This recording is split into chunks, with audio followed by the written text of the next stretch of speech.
Bike चलाना तो सीख लिया, लेकिन जैसे ही अपनी बाइक को स्लो स्पीड पे चलाना शुरू करते हो बाइक हो जाती है बंद। राम राम भाई, आज की वीडियो में सीखने वाले हैं अपनी बाइक को स्लो स्पीड पे चलाना कैसे सीखें। लेकिन सबसे पहले भाई आपको एक अपना वहम दूर करना पड़ेगा। कुछ भाई ऐसे होता है जो सोचते हैं कि मैं मेरी बाइक में ये सीख लूँ कि भाई कितनी स्पीड पर कौन सा गियर, यानी कि 20 से ऊपर गया तो मेरे को ये वाला गियर लगाना है, या फिर इससे ऊपर गया तो मेरे को ये वाला गियर लगाना है। लेकिन भाई ये तरीका बहुत ही ज़्यादा गलत है। अगर आपने ये मान लो सीख भी लिया किसी न किसी तरह, तो दो चीज़ें होंगी। पहला, आप एक परफेक्ट राइडर कभी नहीं बन पाओगे। दूसरा, आप और किसी की बाइक को नहीं चला पाओगे। क्योंकि भाई देखो, पहली चीज़, रोड पे इतना ज़्यादा डिस्ट्रैक्शन होता है कि आप ये देख नहीं सकते बार बार कि अब मेरी बाइक की स्पीड इतनी गई तो मैं ये वाला गियर चेंज कर लूँ। दूसरी चीज़ भाई क्या होती है, आप जब दूसरों की बाइक चलाओगे तो हर बाइक की जो एडजस्टमेंट और पावर होती है वो अलग होती है। कुछ बाइक ऐसी होती है जो कि पहले ही गियर में केवल 10-15 तक जाती है। कुछ बाइक ऐसी होती है जो कि पहले ही गियर में 30-40 से ऊपर भी चली जाती है। तो आप फिर अच्छे से बाकी बाइकों को चलाना नहीं सीख पाओगे।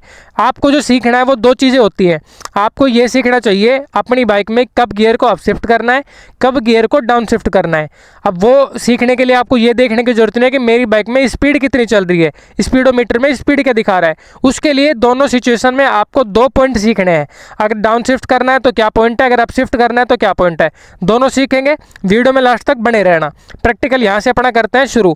पहले एक चीज़ मैं आपको बता दूं भाई, आपको गियर के बारे में अच्छे से पता होना चाहिए। आपकी बाइक में जो भी गियर सिस्टम है, न्यूट्रल कहाँ लगता है, पहला गियर कहाँ लगता है, जो भी होता है पहला गियर वगैरह सारे जो भी जहाँ भी निकलते हैं। अब अगर आप प्रैक्टिकल शुरू करते हैं, पहला पॉइंट समझते हैं कि कब हमें गियर को अप शिफ्ट करना होता है। देखो, दोनों पॉइंट हम सीखेंगे, 2 प्रैक्टिकल करेंगे। पहला तो ये सीखेंगे कि हमें अपनी बाइक को स्लो स्पीड पे चलाना शुरू कैसे करना है, यानी कि 0 से आगे जैसे बाइक को बढ़ाएंगे तो कैसे स्लो स्पीड पे चलाना है। दूसरा फिर हम सीखेंगे जहाँ पे सबसे ज़्यादा लोगों को दिक्कत आती है, वो ये होती है कि जैसे मान लो हाई स्पीड पे अपनी बाइक चल रही है और जब स्लो स्पीड पे आता है तो हमारी बाइक बंद हो जाती है। वो सारा सिस्टम भाई देखो इसलिए होता है क्योंकि हम बाइक में सही स्पीड से गियर नहीं लगा पाते। मतलब स्पीड से मेरा मतलब ये नहीं है कि इसमें स्पीड देख करके, यानी कि अपनी बाइक के मूवमेंट, अपनी बाइक की जो स्पीड चल रही है उसके हिसाब से हम सही टाइम पे गियर को डाउन शिफ्ट या फिर अप शिफ्ट नहीं करते, जो मेन कारण होता है बाइक के बंद होने का। स्पीड से मतलब ध्यान रखना, पूरी वीडियो में मेरा ये नहीं रहेगा कि स्पीडोमीटर में देखना है, वैसे मैं बता रहा हूँ, ठीक है। अब हम सीखते हैं कि हमें बाइक में गियर को अप शिफ्ट करने की ज़रूरत कब पड़ती है।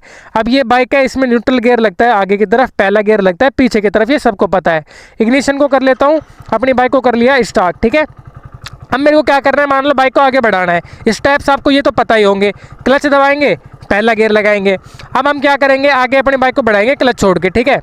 अब एक चीज़ आप नोटिस करना, हो सकता है माइक में थोड़ी आवाज़ कम आए लेकिन नोटिस कर पाओगे।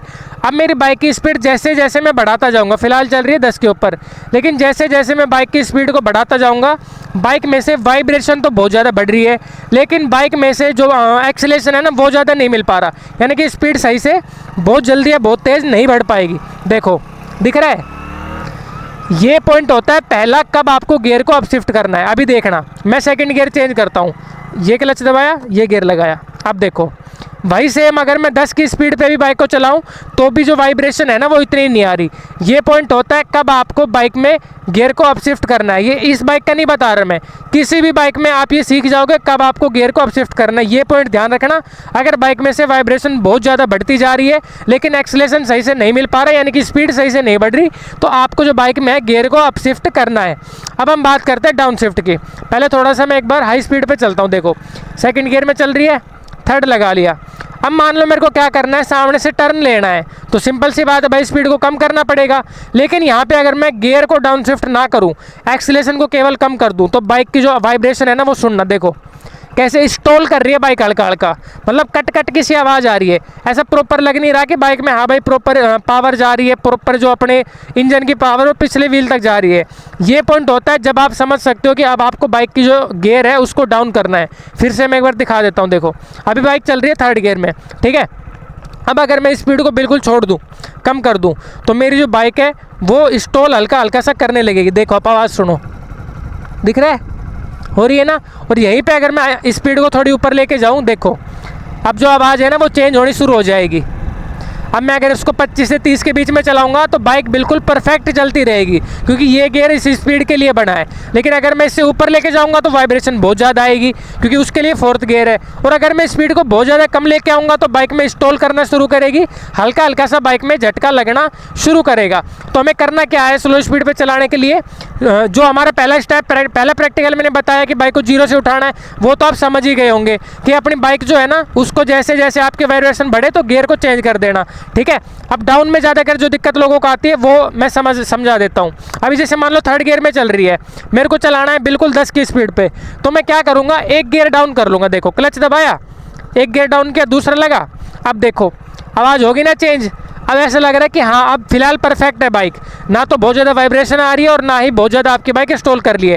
अगर यही मैं 1st गियर में बाइक को लगा दूँ तो बाइक में से फिर से सेम वाइब्रेशन बहुत ज़्यादा आएगी, क्योंकि पहला गियर में पावर ज़्यादा होती है, पिकअप ज़्यादा होती है, लेकिन स्पीड नहीं होती। तो वो गियर आपको कभी नहीं लगाना। वो गियर आपको बस केवल जब लगाना है जब आप अपनी बाइक को स्टार्ट करके आगे बढ़ाओ, केवल तभी। उसके अलावा हमेशा आपको अपनी बाइक को जो है स्लो स्पीड पर गियर के हिसाब से चलाना है, दूसरे में, तीसरे में, चौथे में, जो भी आपकी बाइक की जो स्पीड चल रही है। उम्मीद करता हूँ ये चीज़ें आपको फिर से अच्छे से समझ में आई होगी। एक बार मैं आपको फिर से इसका प्रैक्टिकल करके दिखा देता हूँ 0 स्पीड से, यानी कि फिर से स्टार्ट करके। देखो पहले मैं बाइक को एक बार न्यूट्रल में कर लेता हूँ, ठीक है। न्यूट्रल में आ गई बाइक, फिलहाल एक बार आप इस आवाज़ को नोटिस करो। देखो नॉर्मल है ना। अब मेरे को क्या करना है, क्लच दबाया, पहला गियर लगाया, आगे बढ़ाएंगे बाइक को, ठीक है। अब आप वही चीज़ मैं फिर से बता रहा हूँ भाई, ताकि अच्छे से माइंड में क्लिक कर पाए आपके। अब मेरी बाइक की जो वाइब्रेशन है वो बहुत ज़्यादा बढ़ जाएगी अगर मैं गियर को चेंज ना करूँ। अगर मैं पहले ही गियर में बाइक को रखूँ तो मेरे को समझ जाना है कि यहाँ पे गियर को अब शिफ्ट करना है। देखो क्लच दबाया, गियर लगाया, वाइब्रेशन गायब, बाइक स्मूथ चल रही है, ठीक है। फिर से एक और गियर में चेंज कर लेता हूँ बाइक को हाई स्पीड पे करके, ये किया और ये क्लच दबाया, ठीक है, 3rd गियर। अब मेरे को अगर बाइक को स्लो स्पीड पे चलाना है, कोई ट्रैफिक सामने आ गया, कुछ भी चीज़ सामने आ गई, तो क्या करना है देखते हैं। अब मेरे को क्या करना है, जैसे ही बाइक की स्पीड बिल्कुल कम आनी शुरू हो, क्लच दबा के, अगर देखो ना करूँ तो क्या होगा, देखो आवाज़ सुनो, दिख रहा है कट कट। अगर ये स्पीड को मैं और भी ज़्यादा कम कर दूँ ना तो बाइक हो जाएगी भाई बिल्कुल बंद। तो मेरे को क्या करना है, क्लच दबा के 1 गियर डाउन शिफ्ट, देखो दूसरे में आ गया। अब देखो वाइब्रेशन गायब, स्टॉल गायब, सब नॉर्मल। तो बस यही होता है। बाकी देखो एक चीज़ मैं आपको बता देता हूँ भाई, परफेक्ट गियर शिफ्ट कैसे करना है। अभी जैसे मैंने बताया कि हमें स्पीड कम आई तो क्लच को दबा के गियर को डाउन शिफ्ट कर लिया, वो सारी चीज़ें अगर आप सीखना चाहते हो परफेक्ट A to Z, कब गियर लगाना चाहिए, क्यों लगाना चाहिए, कैसे लगाना चाहिए, तो भाई इस वीडियो में तो पॉसिबल है नहीं, लेकिन एक फुल वीडियो का लिंक मैं आपको बता रहा हूँ, उस पर जा करके आप वो देख लेना, आपको बहुत अच्छे से चीज़ें समझ में आ जाएगी, क्योंकि मैंने बिगिनर को भी परफेक्ट तरीके से सिखाया हुआ है। आप मेरे चैनल को विजिट कर सकते हो। बाकी कोई भी कन्फ्यूजन अगर आपको रह गया हो तो आप भाई वीडियो में कमेंट करके बता देना, मैं बहुत जल्दी उसके ऊपर वीडियो लाऊंगा। बाकी वीडियो अच्छी लगे तो वीडियो को कर देना लाइक, चैनल को कर लेना सब्सक्राइब, ऐसी और इन्फॉर्मेटिव वीडियोज़ को देखने के लिए।